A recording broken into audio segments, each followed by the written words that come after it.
Did it come as a surprise to you, Attorney Carranza, na Attorney Kaufman opened up yung kanyang opening speech by basically, in a way, attacking President Bongbong Marcos? And magkakaroon ba yun ng impact dito sa kaso na kinakaharap ni Pangulong Duterte dyan sa ICC?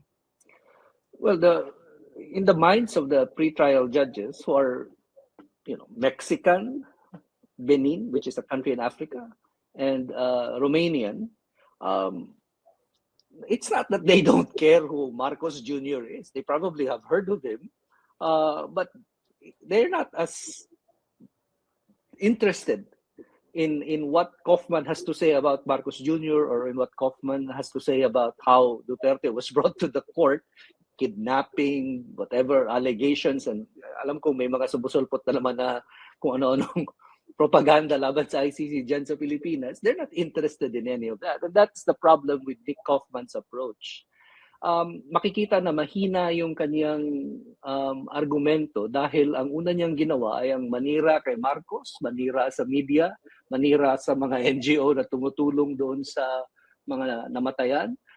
Paninira ang una niyang ginawa, imbes na pumunta kaagad siya doon sa argumento na sinabi naman niya, at some point in his very long speech, sinabi naman niya na hindi kailangan magbigay ng ebidensya si Rodrigo Duterte because may presumption of innocence. But even that is a problem for Nick Kaufman. Why? Because si Rodrigo Duterte, as the prosecution started to show, did not follow due process, did not even respect the same presumption of innocence that his lawyer is now invoking at the ICC in carrying out his drug war. So, substantively and in terms of rhetoric, it shows the weakness of Nicholas Kaufman's defense. And I'm not surprised. I've seen Nicholas Kaufman argue in other cases, read his record at the ICC. Nagkaroon ako ng mga, the best I can say is, nagkaroon ako ng mga trabaho na may kinalaman sa mga ICC cases, and I can't discuss that. But that's something that I'm not surprised about Nick Kaufman's weaknesses in arguing for Rodrigo Duterte. Because what's interesting about that opening speech, Attorney Carranza, was he started the speech saying the prosecution should not rely on rhetoric, but at the same time, he proceeds by attacking President Marcos, and at the same time, telling the story about who President Duterte is prior to his presidency, prior to being elected as mayor of Davao City, being this simple man na lumaki sa hirap. Yeah, and yung mga ganyang pasakali, uubra siguro yan sa mga Pilipino, lalo na sa mga sumusuporta na kay Duterte. Pero hindi naman ito International Duterte Court. This is the International Criminal Court, and very different.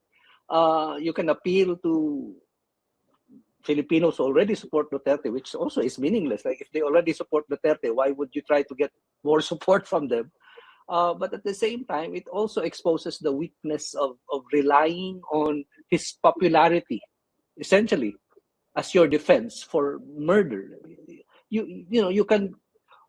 Adolf Hitler had 90% popularity at the beginning of World War II in Germany. That's how he carried out the Holocaust, yung genocide and all his war crimes. And so, if that's your argument, it's not the strongest legal argument. It's not even a strong legal argument at all.